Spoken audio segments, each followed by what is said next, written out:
Hello guys, আসসালামু আলাইকুম। আজকে যাচ্ছি আমাদের গ্রামের বাড়ির ধান খেতে। আর এখান দিয়ে যাওয়ার পথে একটু ভিডিও করে নিলাম। এই যে পুকুর দেখা যাচ্ছে, আর অনেকগুলো কলা গাছ, হাঁটতে পারছি না। আর এদিকে যে আমাদের ধান খেতে এসে গেছি।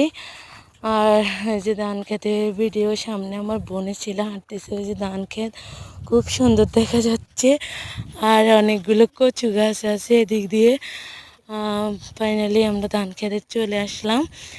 যে কি সুন্দর, ধানগুলো দেখলেই মন ভালো হয়ে যায়। সব ধান পেকে গেছে। আর এই যে আমাদের জমির ধান, এগুলো আমাদের জমির ধান। আর হ্যালো গাইজ, আসসালামু আলাইকুম। আজকে যাচ্ছি আমাদের গ্রামের বাড়ির ধান খেতে। আর এখান দিয়ে যাওয়ার পথে একটু ভিডিও করে নিলাম। এই যে পুকুর দেখা যাচ্ছে, আর অনেকগুলো কলা গাছ, হাঁটতে পারছি না। আর এদিকে যে আমাদের ধান খেতে এসে গেছি। আর এই যে ধান খেতে